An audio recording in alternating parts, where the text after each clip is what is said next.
तो आज हमें चिंतन किसका करना है? ज्ञान का ही चिंतन करना है। ज्ञान क्या होता है, ज्ञान कैसा होता है, ज्ञान का हमारे जीवन में क्या महत्व होता है, क्या ज्ञान के बिना हम जीवन जी सकते हैं, इसका हमको चिंतन करना है आज। किस किस को चिंतन करना है? मुझे भी करना है और आपको भी करना है, क्योंकि ज्ञान जो है ये ज्ञानियों की दृष्टि से तो सबके लिए आवश्यक है। अब ये ज्ञान क्या चीज है? तो जो भी हमको जानते हैं वो ज्ञान है, चाहे हम पुस्तकों के माध्यम से, पेपर शीट्स के माध्यम से, उपदेशों के माध्यम से, प्रवचनों के माध्यम से, स्तोत्रों के माध्यम से, सूत्रों के माध्यम से, जीवन के अनुभव के माध्यम से, अपने चिंतन मनन के माध्यम से, भविष्य के लिए कुछ कल्पनाएं करने के माध्यम से, अतीत की कुछ अच्छी अच्छी स्मृतियों को रखने के माध्यम से जो कुछ प्राप्त करते हैं सब ज्ञान है। और ये ज्ञान कब कब होता है? तो सतत होता रहता है। आप फील कर सकते हैं हम हर समय कुछ ना कुछ जान रहे हैं, बिना जानने के हम कभी रह रहे हैं? कभी ऐसा होता है ब्लैंक हो जाते हैं, कुछ जानने में ही नहीं आ रहा, ऐसा कभी होता है? यदि ऐसा होता भी है तो भी आप ये जान रहे हैं कि मैं ब्लैंक हूं, मुझे कुछ जानने में नहीं आ रहा, ये भी तो जानना हो रहा है। तो कभी ऐसा क्षण आ सकता है क्या कि हमें जानना की क्रिया नहीं हो, हम जानना बंद कर दें, जानना रुक जाए? होता है कभी ऐसा? अच्छा, कभी अपन रात में सो गए, आंखें बंद हो गई, कान से भी हमारा कनेक्शन टूट गया, बाहर की सब परिस्थितियों से हमारा कांटेक्ट खत्म हो गया, फिर भी ज्ञान चल रहा है या नहीं चल रहा है? क्या मानते हो आप? आपका सोचना, समझना, विचारना, चिंतन करना, मनन करना, जो भी कुछ चल रहा है या बंद हो गया? क्या मानते हैं? चलता रहता है। इसीलिए जब भी आपको आधी रात को भी उठा दिया जाए तो आपको उस समय याद आएगा मैं अभी कुछ और सोच रही थी या सोच रहा था, मतलब कोई सपना देख रहा था मैं।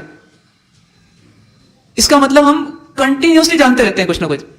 आंखों से नहीं जानते, कान से नहीं जानते, नाक से नहीं सूंघते, जिह्वा से नहीं चखते, लेकिन फिर भी मन के माध्यम से हमारा जानना चल रहा है। मानेंगे ऐसा? इसका मतलब जो हमेशा चलता रहे वो हमारा बेसिक नेचर है। उसे क्या बोलते हैं? ये बेसिक नेचर है। जैसे सूर्य का बेसिक नेचर क्या? चमकना, प्रकाश करना। शक्कर का बेसिक नेचर क्या? मिठास देना। नमक का बेसिक नेचर क्या? तो हमारा बेसिक नेचर क्या? हमारा बेसिक नेचर क्या? जानते रहो, जानते रहो, ज्ञान करते रहो, करते रहो। अभी तक कितने सीन देखे होंगे पूरी जिंदगी में? नहीं गिन सकते। हर क्षण नया सीन आ रहा है, नया संवेदन हो रहा है, नया फीलिंग हो रहा है, कुछ ना कुछ फीलिंग होता रहता है। यदि इसको दो पार्ट में डिवाइड करें तो क्या क्या कर सकते हैं? तो ऐसा कह सकते हैं कि एक का नाम है सम्यक ज्ञान और दूसरे का नाम है मिथ्या ज्ञान। ज्ञान के दो प्रकार कौन कौन से?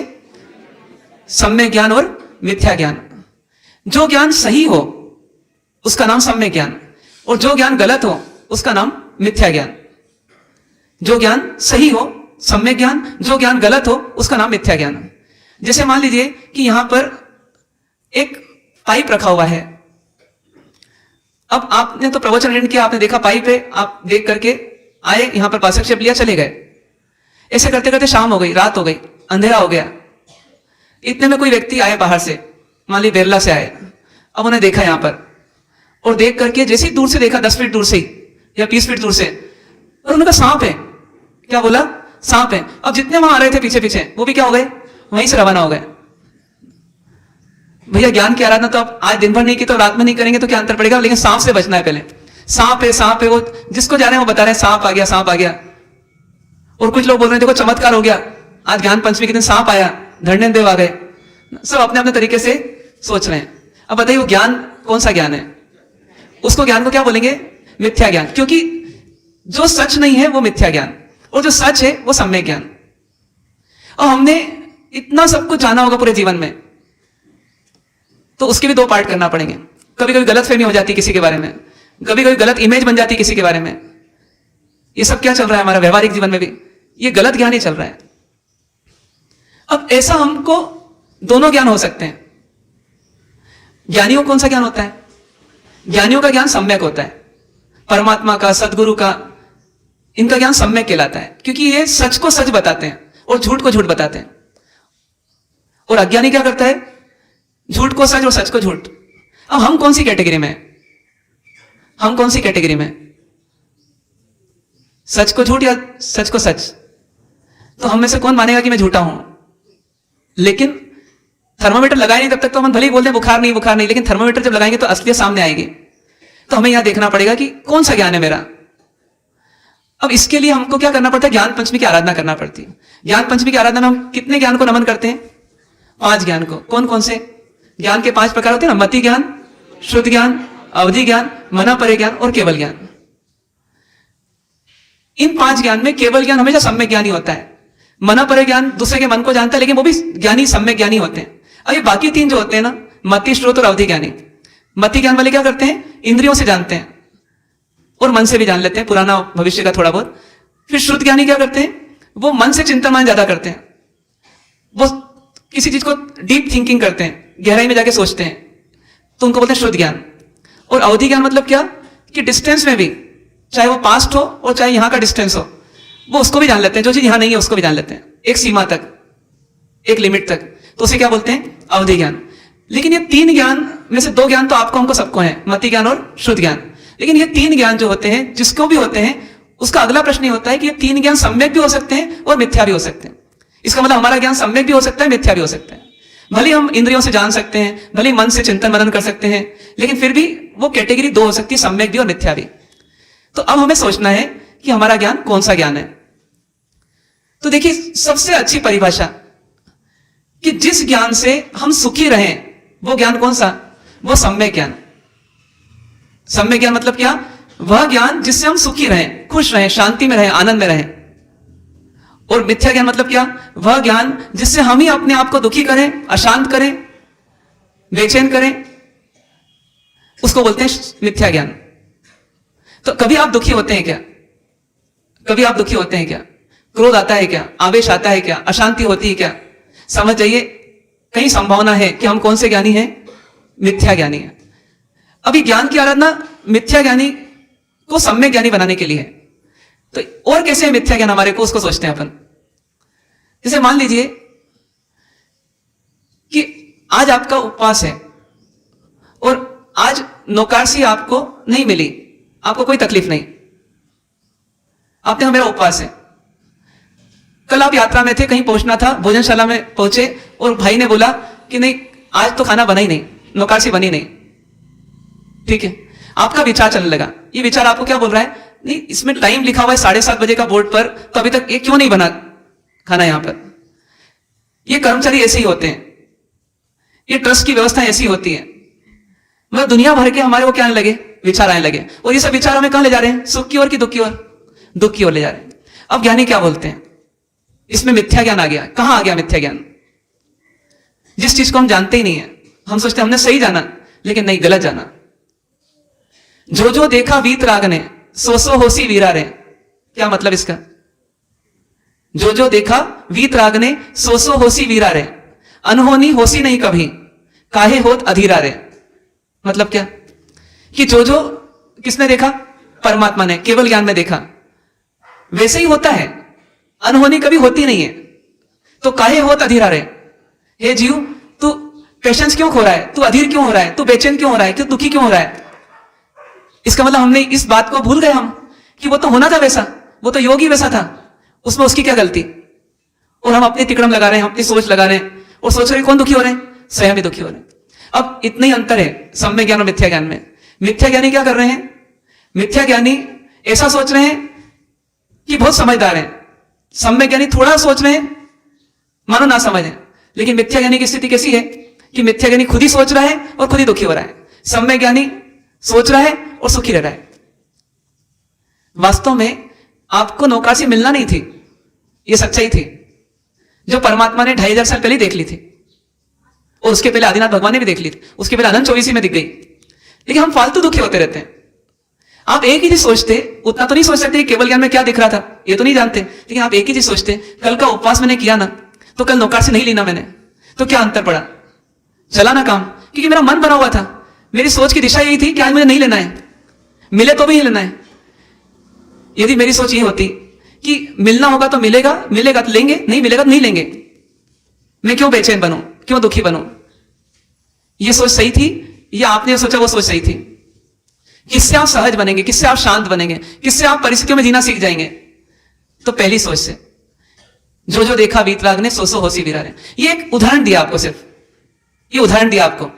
और एक और उदाहरण लीजिए आप दूसरे तरीके से। इस उदाहरण में तो हमने ये जाना कि जब जिसका जैसा योग होता है वैसा ही होता है, जो होना होता वो होता है, उसको स्वीकार करना भी एक समझदारी होती है। और आपको पता नहीं क्या होने वाला है, इसलिए आप पुरुषार्थ करो, आप प्रयत्न कर लो, लेकिन जैसे ही आपको पता पड़े परिणाम नहीं मिला, फल नहीं मिला, वैसे क्या कर लो, स्वीकार कर लो। ये बीच का रास्ता है। लेकिन कुल मिलाकर के दुखी मत हो और दुख को कंटिन्यू मत रखो। ऐसे भी लोग होंगे जो तीर्थ यात्रा करने जाते हैं और थोड़ी सी अव्यवस्था मिलती है और वो लड़ाई झगड़े कर लेते हैं, गाली गलौज कर लेते हैं, मन का जानवर अंदर का बाहर आ जाता है, तीर्थों में भी आ जाता है और हाथ पांव भी चल लग जाते हैं। ये भी स्थिति आती है। ये सब किसकी निशानी है? सम्यक ज्ञान की कि मिथ्या ज्ञान की? मिथ्या ज्ञान की। जिनके दर्शन करने आए वो इतने सहनशील थे तो उनके फॉलोअर्स में कुछ अंश तो दिखना चाहिए वैसा, लेकिन वो फॉर्मूला नहीं था उनका, जो जो देखा वीतराग ने, इसलिए क्या हुआ, दुखी हो गए। ये मिथ्या ज्ञान की एक पहचान हुई। और देखते हैं अपन, एक बहन को कैंसर हुआ, 13 साल तक कैंसर चला। 13 साल पहले जब डॉक्टर के पास वो खुद ही गई तो उस समय उन डॉक्टर ने बोला मुझे कुछ शंका है, आप अपने घर वालों को बुलाइए। तो बोले मैं ही हूं, आप बताइए मुझे। डॉक्टर ने बताया आपको तो संभावना मुझे लग रही कैंसर की है। बायोप्सी हुई, कैंसर डिटेक्ट हो गया और इलाज भी शुरू हो गया। घर वालों को बता दिया उसके बाद, लेकिन चिंता नहीं पाली। क्यों? उनके पास एक ज्ञान था। कौन सा ज्ञान था? सम्यक ज्ञान में क्या था कि देखो एक तो जो होगा वही होगा, पहली बात। दूसरी बात, आयुष कर्म जितना लिखा है उतना जीवन रहेगा, दूसरी बात। तीसरी बात इससे भी और ऊपर की कि ये कैंसर यदि हुआ है तो इसको मैं बदल नहीं सकती, तो इसको मुझे स्वीकार करना है। इलाज करवाया उन्होंने, नहीं करवाया ऐसा नहीं, लेकिन मन को दुखी नहीं होने दिया। और जितना समय उनको मिला उस समय में वो मजबूत होती चली गई। मानो कैंसर ने उनको मोहलत दे दी कि तुम अपनी तैयारी चालू कर दो, तुम्हारी परीक्षा दिनों दिन बढ़ना है, इस परीक्षा में तुम्हें फेल नहीं होना है। क्या हुआ? 13 साल का समय बहुत था। 13 साल में रोने धोने में समय नहीं बिताया, बल्कि आनंद से समय बिताया और अपने आप को मजबूत कर लिया। हूं तो आत्मा छू, जड़ शरीर न थी। ये भाव उनके भीतर में स्ट्रांग हो गया। स्वाध्याय खूब किया, स्वाध्याय परिणमित हो गया। परिणमित हो गया मतलब क्या हो गया? वो रूपांतरित हो गया सम्यक ज्ञान में। जितना हम पढ़ते हैं वो जानकारी रहती है, लेकिन जब वो परिणमित हो जाता है, मतलब फीलिंग्स में आ गया, तो समझिए वो ज्ञान बन गया। नहीं तो सूचना है, नोटिफिकेशन है, बस इंफॉर्मेशन है बस। तो अभी तक हम प्रवचन आदि सुनकर ही क्या कर रहे हैं? नोटिफिकेशन ही देख रहे हैं, पढ़ रहे हैं। पर जब हम उसको फीलिंग्स में ले लेंगे, हमारा जीवन जीने का वो फॉर्मूला बन जाएगा, तो समझिए वो ज्ञान क्या हो गया? वो सम्यक ज्ञान हो रहा है। और सम्यक ज्ञान ही फिर काम आता है, जानकारी काम नहीं आती। डॉक्टर को जानकारी है शराब पीने से शरीर खोखला होता है, सबको बताते हैं, लेकिन वो खुद ही पेशेंट जाने के बाद पी लेते हैं। क्यों? कि जानकारी है लेकिन दिल को अभी स्वीकार नहीं हुआ, फीलिंग्स में नहीं आया। इसीलिए ज्ञान पंचमी की आराधना क्यों करना? कि परमात्मा का ज्ञान शेरनी का दूध है, वो हर एक को पछता नहीं है, हर एक व्यक्ति उसके लिए कैपेबल भी नहीं होता। कई लोगों की तो ऊपर से चली जाती बातें, लेकिन जो जिज्ञासु होता है, जो प्यासा होता है, तो बात इतनी कठिन भी नहीं है, इतनी सरल है कि उसको दिल तक उतर जाती है। और इतनी उतर जाती है कि परमात्मा ना हो सामने, गुरुजन ना हो सामने, लेकिन वो अपने बनाए हुए फॉर्मूले पर जीता रहता है और सफलता से जीता है। इतनी ताकत इन फॉर्मूलों में है, इस ज्ञान में है। लेकिन उसके लिए क्या चाहिए? प्यास चाहिए, सच्ची प्यास। तो जिस बहन को प्यास थी उसने क्या किया? 13 साल तक खूब स्वाध्याय किया, चिंतन किया, फीलिंग्स तक लाई उस ज्ञान को। और आखिरी में जब पिक्चर का क्लाइमेक्स आया तो उस समय उसने आनंद के साथ उन क्षणों को बिता दिया, मानो उसमें हो ही नहीं रहा है कुछ। जो हो रहा है किसमें हो रहा है? शरीर में हो रहा है। शरीर is external, soul is internal. Yes, soul is me, शरीर इज नॉट मी। ये मैं नहीं हूं, ये मेरा नहीं है। मैं कौन हूं? मैं आत्मा हूं। हम भी बोलते हैं व्यक्ति के जाने के बाद। अब आवश्यकता किस बात की है? कि जो जाने के बाद बोलता है कि इसकी आत्मा जहां भी हो सुख शांति आनंद से जिए, वो व्यक्ति जागृत हो जाए बस, कि मैं भी तो ऐसे जाने वाला हूं और मैं भी तो आत्मा ही हूं। तो मेरे को लोग बोले कि तू सुख शांति आनंद से जीना जहां भी रहे, इसकी वजह मैं जहां हूं वहां कैसे रह लूं? सुख शांति आनंद से जी लूं। और यही धर्म है, यही भगवान का मार्ग है। भगवान का मार्ग कोई पेचीदा मार्ग नहीं है। भगवान का मार्ग हम जैसे लोगों ने उलझा दिया क्योंकि हमको ज्ञान नहीं है। ये ज्ञान हो तो भगवान का मार्ग कैसा है? बिल्कुल सीधी सड़क है। जिसमें एक अंधा व्यक्ति भी ये निकल जाए तो अपनी डंडी टेकते टेकते पहुंच जाएगा, क्योंकि इसमें मुड़ना है ही नहीं कहीं, इसमें डाइवर्शन है ही नहीं कहीं, इसमें कॉम्प्लेक्सिटी है ही नहीं कहीं। लेकिन बस आवश्यकता किस बात की है कि वो ज्ञान मिलना चाहिए हमको। और ज्ञान कहां तक जाना चाहिए? कहां तक जाना चाहिए? हृदय तक जाना चाहिए। जान का ही रूप रहेगा तो कुछ काम नहीं आएगा। पड़ोसी की डेथ हो गई तो उसको बताने में काम आएगा कि भैया दुखी मत हो, जिसका सहयोग होता है उसका वियोग होता ही है, लेकिन स्वयं के काम नहीं आएगा। पर जब फीलिंग्स में आ जाएगा तो स्वयं के काम आने लगेगा। तो सम्यक ज्ञान की निशानी यह भी हुई कि मैं आत्मा हूं, शरीर नहीं। ये क्या हुआ? ये सम्यक ज्ञान हुआ। ये तो कुछ फॉर्मूले दिया आपको, आत्मा का फॉर्मूला, कर्मों का फॉर्मूला, जो जो देखा वीतराग ने वो फॉर्मूला, ऐसे कुछ फॉर्मूले हैं। उन फॉर्मूलों को जो समझ लेता है, फीलिंग्स तक ले जाता है, उसका ज्ञान कौन सा हो जाता है? सम्यक ज्ञान। क्यों ये फॉर्मूलों का ज्ञान सम्यक ज्ञान कहलाता है? क्यों इन फॉर्मूलों का ज्ञान सम्यक ज्ञान कहलाता है? ये वास्तविकता है, ये सच है। इससे भी अधिक खूबी इसकी क्या है? ये ज्ञान आपको जीवन के हर क्षेत्र में काम आएगा। इसलिए आप जो भी जानोगे फिर सम्यक जानोगे, यदि आपके पास ये ज्ञान है तो। यदि ये ज्ञान आपके पास है तो आपको जानने में जो भी आएगा आप उसको सही जानेंगे। जैसे भगवान को चंड कौशिक दिखा और साथ में क्या था उनके पास? सम्यक ज्ञान था। अब दो चीजें दिखी, चंड कौशिक भी दिखा और सम्यक ज्ञान भी था अंदर। क्या हुआ? फौरन उस फॉर्मूले का उपयोग हुआ। ये भी एक जीव है, मैं भी एक जीव हूं, ये उस ज्ञान ने बोला। हम बोलते हैं कि 84 लाख योनियों में जितने भी जीव हों उनसे वचन से काया से मिच्छा करता हूं। तो क्या आपने कॉकरोच के प्रति द्वेष निकाल दिया? छिपकली के प्रति द्वेष निकाल दिया? चूहे बिल्ली के प्रति द्वेष निकाल दिया? मतलब आपने बोला लेकिन आपकी फीलिंग्स में आया क्या? वो नहीं आया। इसका मतलब आपका ज्ञान कौन सा है? मिथ्या ज्ञान है। अब उनको वो जीव जो दिख रहा है वो कौन दिख रहा है? मेरे ऐसा एक आत्मा, मेरे ऐसा एक जीव। अब द्वेष आ सकता है क्या भगवान को उस चंड कौशिक के प्रति? आया ही नहीं और आ ही सकता नहीं था।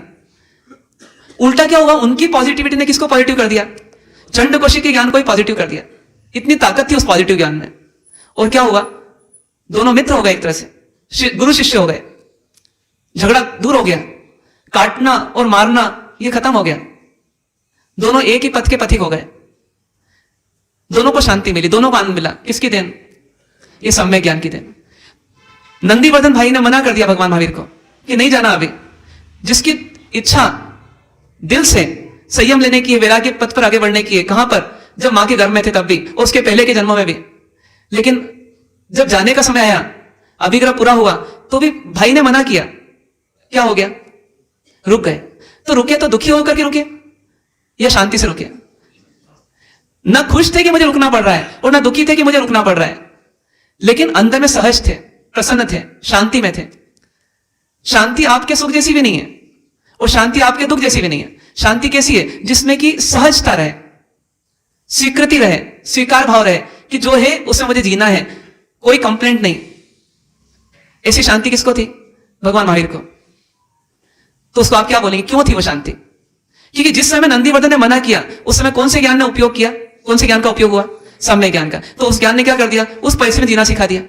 तो देखिए गणित में फॉर्मूले कितने होते हैं? पूरी पुस्तक में 50-100 फॉर्मूले होते हैं। उस 100 फॉर्मूले के बल पे इतनी 300 पेज की बुक बन जाती है। लेकिन बच्चा 100 में 100 नंबर ला सकता है क्या? ला सकता है, 100% ला सकता है। कब ला सकता है? उसको पूरी पुस्तक याद करना पड़ेगी? हर प्रॉब्लम याद रखना पड़ेगा? नहीं, उसको सिर्फ किसको याद रखना है? फॉर्मूले को। तो ज्ञान पंचमी की आराधना करना मतलब क्या करना? बस भगवान के कुछ फॉर्मूलों को हमको चिंतन मनन करके, पढ़ करके, सुन करके, समझ करके, ये एक दिन की आराधना नहीं है वास्तव में। ये आज शुरू होती है और साल भर करते रहो। 1 साल बाद आप इसका आउटपुट देखो कि आपको वो ज्ञान हो गया जिसके बल पर आपको जीवन जीने की कला आ गई और आप जीवन के हर प्रसंग में, हर परिस्थिति में, हर उतार चढ़ाव में कैसे रह सकते हैं? शांति के साथ, आनंद के साथ। और यही तो चाहते हैं अपन। व्यक्ति पैसा खर्च करके सिंगापुर जाता है, क्यों जाता है? सिंगापुर उठा के यहां लाएगा? फिर क्यों जा रहा है वहां? न सिंगापुर में अपना कोई सामान छोड़ के आएगा और न सिंगापुर से कोई सामान लेकर आएगा। फिर उसको क्या मिल रहा है जाने से? आनंद। किस लिए जाएगा? बस आनंद से। और आनंद से जाने के लिए कितने रुपए खर्च करके जा रहा है? आना जाना, रहना, घूमना फिरना।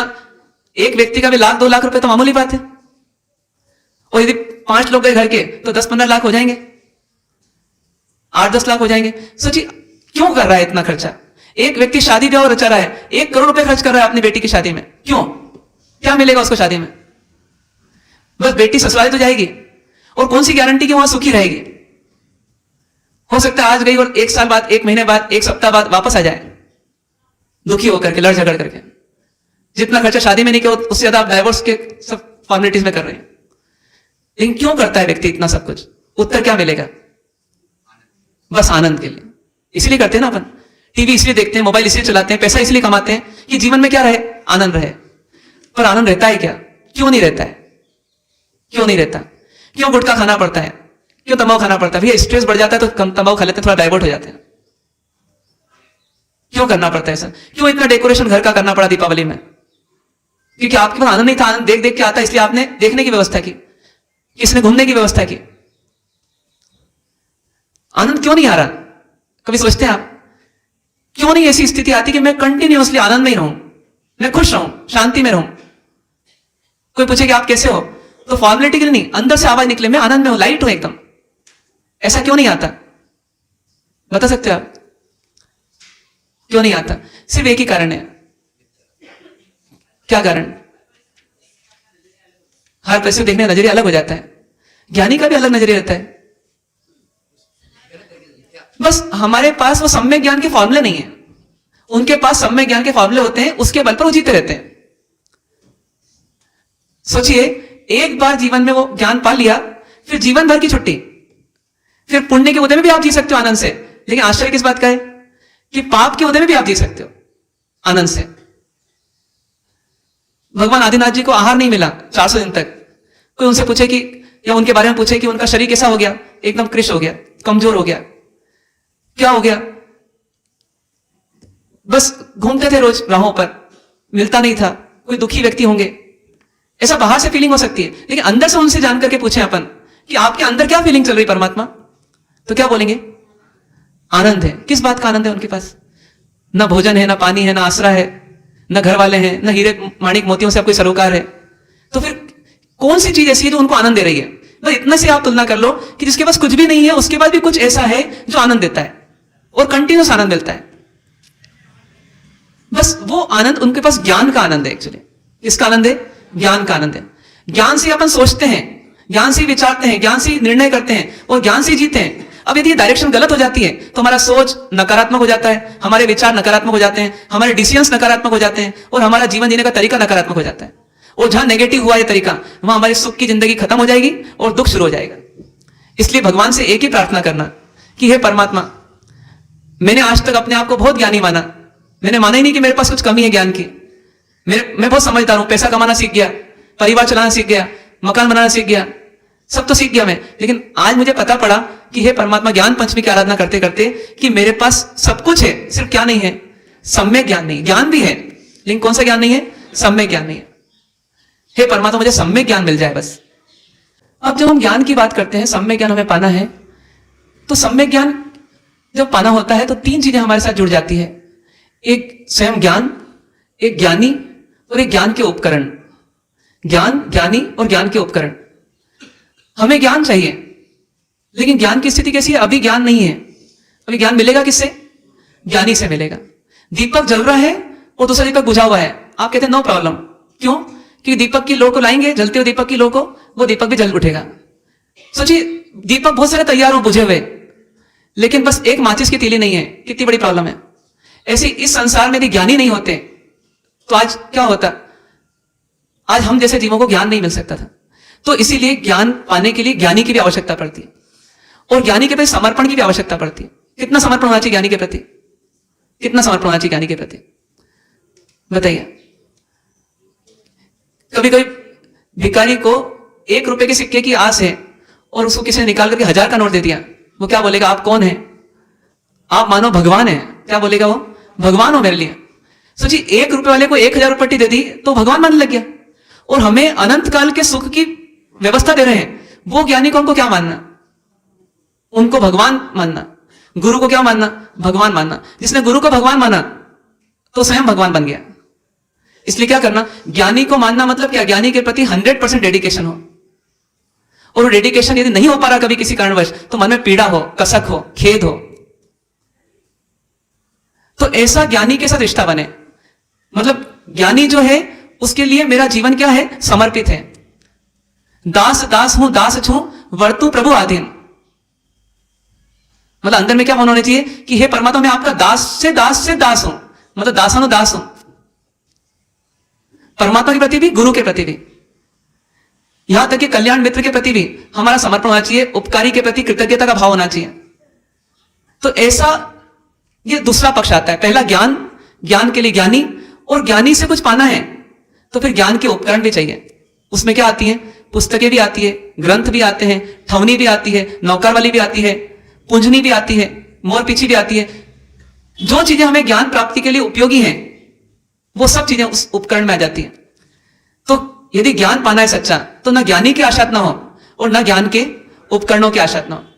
इसीलिए अपनी व्यवस्था कैसी रही कि यदि गलती से भी पैर लग जाए ठवनी को तो हम क्या करते हैं? सिर झुका करके नमन करते, मानो कोई व्यक्ति है ये। यहां तक कि जैसे विहार करते हैं और गुरु महाराज से छूना भी हो जाए या उनके उपकरण से भी छूना हो जाए तो उसमें भावना क्या करते हैं? अरे मेरे से गलती हो गई। मतलब इतना अंदर में सम्मान जब ज्ञान के उपकरणों के प्रति रहेगा तो फिर क्या होगा? तो फिर वो ज्ञानी का ज्ञान ज्ञान के उपकरणों के माध्यम से अपने को मिल जाएगा और हमको ज्ञान मिल जाएगा। इसलिए ज्ञान, ज्ञानी और ज्ञान के उपकरण, इन तीनों की आशातना नहीं हो। जब हम मानते हैं कि ज्ञान की क्या आवश्यकता, ये ज्ञान की आशातना है। जब मानते हैं कि अरे प्रवचन तो वही चलते हैं, ये ज्ञान की आशातना है। जब लगे कि अरे हर धार्मिक पुस्तक में एक ही बात है, ये त्याग करो, ये तप करो, जब हम ऐसा सोचते हैं, ये अपने विचार हैं, ये अपने पुराने मिथ्या ज्ञान के आधार पर विचार हैं, हम इनकी वैल्यू नहीं समझ पा रहे हैं, तो जब ऐसी स्थिति आती है समझिए क्या है? ये ज्ञान की आशातना है। तो कभी ज्ञान की करते हैं, कभी ज्ञानी की करते हैं, कभी ज्ञान के उपकरणों की करते हैं। ऐसे भी उदाहरण आते हैं कि पत्नी कभी धर्म करने जा रही है और पति को गुस्सा आया, वो गुस्सा आया तो क्या करा? अच्छा तू प्रतिक्रमण करने आ रही ना, ला तेरा थैला ला, और थैले को क्या करा? खोला और किताब फाड़ डाली। वरदत्त और गुण मंजरी का आता है ना उदाहरण, ज्ञान पंचमी के दिन हर साल सुनते हैं। एक मूर्ख पैदा हो गया, वरदत्त पूरा मूर्ख, ठेठ मूर्ख, जबकि उसके पिताजी नगर सेठ धनवान, और वरदत्त कैसा हो गया? मूर्ख पैदा हो गया। और गुण मंजरी गूंगी पैदा हो गई।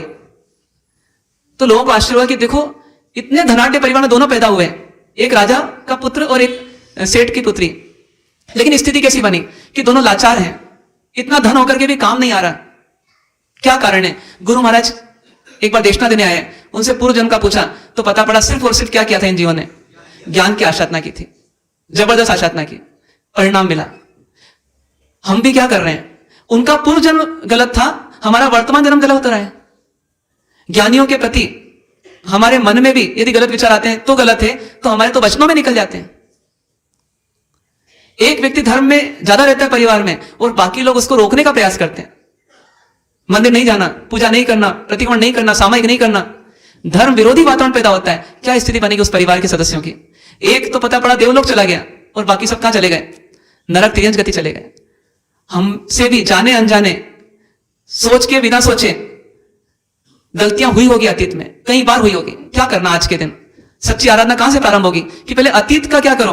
प्रतिक्रमण करो, अतीत में हुए दोषों का विसर्जन करो। कैसे होगा? उसको गलत मान करके कि हे परमात्मा, मैंने साइंस की स्टडी को सही माना, मैंने स्कूलों की स्टडी को सही माना, मैंने कॉलेज की स्टडी को सही माना, मैंने बीएससी बीकॉम बीए को सही माना, जबकि वो तो सिर्फ जीवन निर्वाह की शिक्षा थी। और जो आपने मेरी आत्मा के लिए शिक्षा दी, इस आत्मा को चिर शांति मिले ऐसी शिक्षा दी, एक अच्छा सज्जन व्यक्तित्व बनने की शिक्षा दी, एक भला जीवन जीने की शिक्षा दी, किसी को नहीं सताने की शिक्षा दी, जीव मात्र पर करुणा करने की शिक्षा दी, ऐसी शिक्षा की मैंने आशात की। ये तो मैंने बहुत बड़ी गलती की। हे परमात्मा, मैं उसका हृदय से मिच्छाएं दुक्रम करता हूं। इस भाव में नहीं, भाव भाव में हमने गलतियां की होगी, उन सबका मिच्छाएं दुक्रम आज करना। तो ये वास्तव में हमारी शुरुआत होगी। जब पात्रता बनेगी तो फिर ज्ञान मिलना शुरू होगा। ज्ञान दो तरह का होता है, लौकिक भी और लोकोत्तर भी। तो जितना जीवन निर्वाह का ज्ञान है उसको क्या बोलते हैं? लौकिक ज्ञान। जैसे बीए बीकॉम बीएससी, ये कौन सा ज्ञान हो गया? लौकिक ज्ञान। और दूसरा है लोकोत्तर ज्ञान। लोकोत्तर ज्ञान मतलब जीवन निर्माण का ज्ञान, जीवन निर्वाह का ज्ञान और जीवन निर्माण का ज्ञान। एक व्यक्ति क्या करता है? एक मंजिला मकान है, दो बच्चे हैं, क्या सोचता है? एक और मंजिल बना लो। क्यों? क्योंकि बच्चों की शादी होने वाली है। फिर सोचता है पोते पोती की भी शादी होने वाली है, एक मंजिल और बना लो। ऐसे क्या करते जाते हैं अपने जीवन में? इमारत को बड़ी करते जाता है। ठीक उसी प्रकार से हम मनुष्य तो बन गए, मनुष्य बनने के साथ ही हमारे को इतना ज्ञान तो हो गया सहज ही कि मेरे जीवन को कैसे चलाना मुझे। ये तो व्यक्ति क्या करता है? 10-20 साल प्रयास करके सीख लेता है।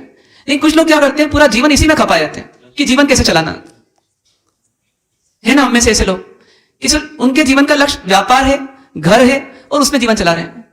ये तो पशु भी कर लेता है, ये तो पशु भी कर लेता है। जन्मा है, पशु है, जन्मा है, तो जीवन जिए गई और जीवन चलाई गई। लेकिन आश्चर्य इस बात का है कि मनुष्य इतना समझदार प्राणी फिर भी जीवन निर्वाह का सोच रहा है। कारण क्या है? वो सिर्फ लौकिक ज्ञान को सब कुछ मान लेता है। जीवन जीने के लिए वो लौकिक ज्ञान को महत्वपूर्ण मानता है, मूल्यवान मानता है और उसको फॉलो कर लेता है, लेकिन लोकोत्तर ज्ञान प्राप्त नहीं कर पाता। लेकिन इसका परिणाम क्या मिलता है? जिसको लोकोत्तर ज्ञान नहीं मिला, मतलब अध्यात्म का ज्ञान नहीं मिला, आत्मा का ज्ञान नहीं मिला, तो उस व्यक्ति को दो जगह तकलीफ आती है। पहली चीज तो उसका जीवन निर्माण नहीं हो पाता, वो इस गति में इस गति जितना ही जीता है, जबकि यह श्रेष्ठ गति इसलिए मिली कि इस गति में रहते हुए इस गति का तो चिंतन करो ही, इस गति को तो अच्छा बनाओ ही, लेकिन आगे आने वाली गतियों को भी सुधार लो। पर इतना पहुंच ही नहीं पाते। उनकी स्थिति वैसी है उस शराबी की तरह कि आज 100 रुपए कमाऊंगा, 50 घर पे दूंगा, 50 की शराब पी लूंगा, फिर कल वापस काम करूंगा। दूसरा व्यक्ति वो है, दूसरा नुकसान इनका यह होता है कि जीवन निर्वाह करते हुए भी पैसा हो जाता है, प्रतिष्ठा हो जाती है, पद मिल जाता है, लेकिन इनके जीवन में अंदर की शांति, अंदर का सुख नहीं रहता, क्योंकि वो बिना लोकोत्तर ज्ञान के हो ही नहीं सकता। इसी लौकिक ज्ञान भले ही लोकोत्तर ज्ञान में काम नहीं आए, लेकिन लोकोत्तर ज्ञान लौकिक ज्ञान वाले को भी काम आता है। जिसको सिर्फ जीवन का निर्वाह करना है, लेकिन शांति से करना हर व्यक्ति चाहता है। मेरे परिवार में पति पत्नी का मन मुटाव नहीं हो, लेकिन उसमें आड़े आता है ईगो। अब ईगो को कौन निकाले? बीकॉम निकाले कि बीएससी निकाले कि बीए निकाले? ईगो को निकाल ही नहीं सकता। ईगो कौन निकाल सकता है? ईगो को तो अंदर का ज्ञान ही निकाल सकता है। और अंदर का ज्ञान किससे मिलता है? वो लोकोत्तर ज्ञान से मिलता है, वो आध्यात्मिक ज्ञान से मिलता है। और उसकी वैल्यू हमको समझ में नहीं आती, ना आ रही है। वास्तविकता यही है। बच्चों को आज रिसेप्शन में ले जाना है। क्यों ले जाना है? क्योंकि आज घर पर खाना नहीं बनाना है, तो उनके स्कूल के आते से चुन्नो मुन्नो सबको इकट्ठा करके फटाफट तैयार करा करके ले गए कि जिससे कि आज भोजन नहीं बनाना पड़े, क्योंकि उसकी वैल्यू समझ में आ रही ना। पर कभी आपका ऐसा होता है कि सब परिवार आप प्रवचन में आते हो, सब परिवार ज्ञान की आराधना कर रहे हो, सब परिवार आप स्वाध्याय कर रहे हो, सब परिवार रोज शाम को बैठ करके आज अपने दिन भर अपने क्या गलतियां की, कौन से विचार हमारे गलत हुए, कौन सी वाणी हमारी गलत हुई, कहां कर्कशता आई, कहीं कठोरता आई, कहां अपशब्द निकले, कहां माया चली आई, उसका आज चिंतन करते चलो बेटा। ऐसा करते हैं क्या? क्यों नहीं करते? क्योंकि आपको इसकी वैल्यू समझ में नहीं आ रही। जबकि बिना लोकोत्तर ज्ञान के आपका लौकिक जीवन भी बेकार है। कुत्ते को क्या करना रहता है? एक रोटी खाना होती है, एक रोटी का टुकड़ा खाना होता है, लेकिन उसमें झगड़ना पड़ता है उसको, क्योंकि उनको आता ही नहीं बिना झगड़ा करे रोटी खाना। तो हमारी भी स्थिति कुछ उस दिशा की ओर तो नहीं है। अपनी वाणी, अपने व्यक्तित्व को पहचानना पड़ेगा इसके लिए कि कहीं गलत दिशा में तो नहीं जा रहा मेरा जीवन। जा रहा है तो अभी संभलने का समय है। ज्ञान पंचमी क्या है? जीवन का टर्निंग पॉइंट। अज्ञान से ज्ञान की ओर आ जाओ, लौकिक ज्ञान से लोकोत्तर ज्ञान की ओर बढ़ जाओ। इस प्रकार का जीवन हमारा बनना चाहिए। यह जीवन जब हमारा बनता है तो फिर हम क्या करते हैं? सच्चाइयों को स्वीकार करना शुरू करते हैं, ज्ञान को पाना शुरू करते हैं। इस कड़ी में कहां तक पहुंच जाते हैं? इस कड़ी में हम वहां तक पहुंच जाते हैं कि ज्ञान कहीं बाहर नहीं है, ज्ञान कहीं बाहर नहीं है, ज्ञान तो मेरी आत्मा का गुण है। ज्ञान किसका गुण है? जैसे शक्कर का गुण मिठास है, ऐसी आत्मा का गुण क्या है? ज्ञान है। मैं सतत ज्ञान कर रहा हूं और ज्ञान में ही जी रहा हूं। बस गलती इतनी हो रही है कि जो ज्ञान मुझे हो रहा है सहज स्वतः, उस ज्ञान के साथ किसको मिला रहा हूं? मैं मोह को मिला रहा हूं। किसको मिला रहा हूं? मोह को मिला रहा हूं, राग द्वेष को मिला रहा हूं। ये मिक्सिंग कर रहे हैं अपन, ये ज्ञान की मिक्सिंग कर रहे हैं। उस मिक्सिंग के कारण से क्या हो रहा है कि मेरा ज्ञान अज्ञान बन रहा है। पानी हमेशा प्योर होता है। पानी कैसा होता है? हमेशा प्योर ही होता है। लेकिन बस क्या होता है? कीचड़ मिलने से, मिट्टी मिलने से वो क्या हो जाता है? मठ मैला हो जाता है, पीने लायक नहीं रहता। उसी प्रकार से हमको जो भी तस्वीर दिखती है, जो विचार आते हैं, वो प्योर होते हैं, लेकिन उसके साथ क्या मिला जाते हैं अपन? मोह मिला जाते हैं, राग द्वेष मिला जाते हैं, और बस वहीं से क्या हो जाता है? हमारा ज्ञान अज्ञान हो जाता है। तो हे जीव, जैसे उदाहरण के लिए कि अपने को ज्ञान हुआ कि किसी व्यक्ति ने मुझे अपशब्द बोला, ये सबसे पहले क्या होगा? इसका ज्ञान होगा। यहां तक कोई दोष नहीं है, ये तो स्वतः प्रक्रिया है। लेकिन उसके साथ ही हमने क्या माना? मेरी इंसल्ट हो गई और अपनी इंसल्ट का बदला मुझे लेना होगा, नहीं तो ये मुझे आगे और सताएगा। ये क्या? वो वेर बन गया उससे, ये वेर कर्म मान रहा है हमारा। लेकिन ज्ञानी बोलते हैं सावधान, कहां गलती हो गई कि आपको ज्ञान हुआ कि उसने अपशब्द बोला। यदि यही अपशब्द वो किसी और व्यक्ति को बोलता तो भी आपको ज्ञान होता, लेकिन आप उस समय दुखी नहीं होते। क्यों नहीं होते? क्योंकि आप ये मानते मेरे को तो बोला ही नहीं है, जब मुझे नहीं बोला तो मैं दुखी क्यों हूं, मैं क्रोध क्यों करूं? तो ज्ञानी बोलते हैं अभी भी यही सोचो आप। क्यों? क्योंकि ये जो दिख रहा है ये कौन है? ये मैं नहीं हूं। ये कौन है? ये शरीर है। ये शरीर है, इसको उसने बोला है। और ये शरीर क्या है? शमशान की राख है, कुछ समय के लिए चोला है, ये बदल जाएगा। आपके कपड़े को कोई गाली दे, उसमें आपका क्या बिगड़ा? तो इसी शरीर को गाली दे तो आपका क्या बिगड़ा? आप कौन है? इसमें रहने वाली आत्मा।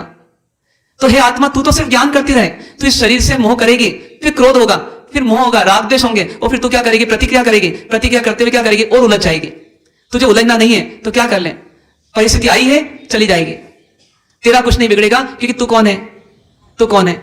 आत्मा। ये किससे पता पड़ता है? ये सम्यक ज्ञान से पता पड़ता है, और सम्यक ज्ञान हमको सूत्र दे देता है। तो अंत में पता पड़ता है कि ज्ञान बाहर से जरूर पाना शुरू करते हैं अपन, लेकिन बाद में ये पाते हैं कि ज्ञान कहीं बाहर नहीं है, ज्ञान अंदर ही है। पुस्तक बाहर नहीं है, ग्रंथ बाहर नहीं है, आत्मा में ही ज्ञान है। बस उस ज्ञान में मिथ्या ज्ञान हो रहा है, क्योंकि मोह जुड़ रहा है।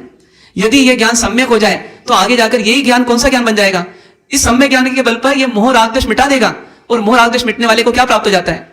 केवल ज्ञान। तो यह सम्यक ज्ञान किसकी जननी है? केवल ज्ञान की। तो हे जीव, तू अपनी आत्मा की सुध ले। इस आत्मा में अनंत शक्ति है, केवल ज्ञान प्राप्त कर सकती है, लेकिन उसके लिए तुझे सबसे पहले अपने ज्ञान को कैसा बनाना पड़ेगा? सम्यक ज्ञान, जिसे तू सही विचारे, सही चिंतन करे, सही सोचे और सही निर्णय करे और सही तरह से जिए।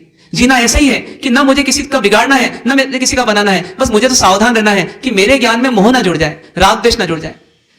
इसलिए क्या बोलते हैं कि मैं ज्ञानानंद स्वभावी हूं। मतलब क्या हूं? कि जहां सही ज्ञान है वहां आनंद भी है। बस अंतर इतना कि मिथ्या ज्ञान वाले को आनंद नहीं मिलता, और सम्यक ज्ञान वाला कैसा है? वो आनंद के साथ जीता है। तो इसलिए हमको कोशिश करना कि अपने जीवन में हम आज ज्ञान पंचमी के दिन ऐसी आराधना करें जिससे ज्ञान के प्रति हमारा समर्पण बढ़ जाए, और वही मिथ्या ज्ञान के प्रति नहीं, बल्कि सम्यक ज्ञान के प्रति, लौकिक ज्ञान के प्रति नहीं, बल्कि लोकोत्तर ज्ञान के प्रति, दुख देने वाले ज्ञान के प्रति नहीं, बल्कि सहज शांति और सुख देने वाले ज्ञान के प्रति। ऐसा ज्ञान पाने की क्षमता हम सबको मनुष्य जीवन में मिली है। बस हम अपने उस ज्ञान की क्षमता का दुरुपयोग ज्यादा कर रहे हैं, सदुपयोग कम कर रहे हैं। कषाय करने के लिए कर रहे हैं, निष्कषाय होने के लिए नहीं कर रहे हैं, रागी होने के लिए कर रहे हैं, वीतरागी होने के लिए नहीं कर रहे हैं। कोशिश करना है हमको, आपको सबको, कि हम अपने ज्ञान की आराधना करते हुए ज्ञान को प्राप्त करें, सबको सम्यक ज्ञान मिले। ऐसी शुभकामना के साथ ओम शांति शांति शांति।